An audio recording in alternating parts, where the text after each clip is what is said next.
অনেক দিন পর আজকে নিজে রান্না করলাম, এরপর বেশ জমিয়ে খাবার খেলাম। আজকে আমি দেশি মুরগি দিয়ে পাহাড়ি আলু রান্না করলাম। এই যে মাংস কেটে কুটে ধুয়ে পরিষ্কার করে রেডি করে ফেললাম রান্না করার জন্য। আজকে আমি রান্না করব বাইরে মাটির চুলায় মামার এখানে। এই যে মাংস রেডি, এখন রান্না করার পালা। তো আমি প্রস্তুতি নিচ্ছিলাম রান্না করার জন্য। রান্না করার জন্য মাংসও রেডি আর এখানে আলুগুলাও রেডি। এগুলো হচ্ছে পাহাড়ি আলু। তো প্রথমে তেলটা গরম করে এখানে পেঁয়াজ দিয়ে দিলাম আর এখানে মরিচ, আদা, রসুন, মশলা সবকিছু এখানে বেটে রাখছি আগে থেকে। তো এখন মাংসটা ভালো করে কষিয়ে নিলাম মশলাগুলোর সাথে। ভালো করে কষানোর পরে এখন দিয়ে দিব এই যে কেটে রাখা আলুগুলো। তো আলু আর মাংসটাও ভালো করে কষিয়ে নেব যাতে মশলাগুলো ভালো করে মিক্স হয়ে যায় আর কি।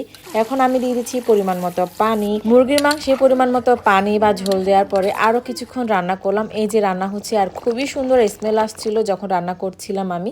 এই যে দেখেন ফাইনালি রান্না করা শেষ। আর হ্যাঁ, অবশ্যই কিন্তু কমেন্ট করতে ভুলবেন না রান্নার কালারটা কেমন হলো।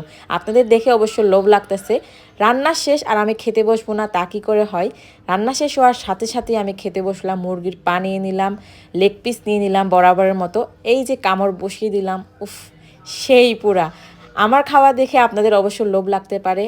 আর হ্যাঁ, আমি এখন ভাত খাচ্ছি আমার মামার এখানে। আর মুরগির মাংস একটু ঝোলঝোল করে খেতে বেশ ভালোই লাগে। তো মুরগির মাংসের ঝোল আর সাথে আলু দিয়ে একদম মেখে মেখে ভাত খাচ্ছিলাম। আর এই আলুগুলো দেখেন এত নরম, একদম ধরলে কিন্তু ভেঙে যাচ্ছে। তো মুরগির মাংসের ঝোলের সাথে আলুর সাথে ভাত মেখে একদম মজা করে খাচ্ছিলাম। ইস, আপনাদের সাথে শেয়ার করতে পারলে অনেক বেশি ভালো লাগতো। যেহেতু নিজে রান্না করেছি, রান্নাটা তেমন খারাপ হয়নি, মোটামুটি ভালোই হয়েছে রান্নাটা। মনে হয় লবণ একটু কম হয়েছে, মানে যারা যারা খাইছে এই রান্নাটা তারা বলছিল আর কি লবণ একটু কম হয়েছে। তো ব্যাপার না, সমস্যা না, যেহেতু রান্না করছি নিজে। তো অনেক মজা করে খাচ্ছিলাম। আর হ্যাঁ, মুরগির পাটা অবশ্যই আমার পাতে থাকাই থাকে। মুরগির পা খেতে আমার অনেক বেশি ভালো লাগে। সো ভিউয়ার্স, আজকের এই ভিডিওটা এই পর্যন্ত। আপনাদের এই ভিডিওটা কেমন লাগলো কমেন্ট করে জানাবেন। টাটা, বাই বাই, আবারও দেখা হবে।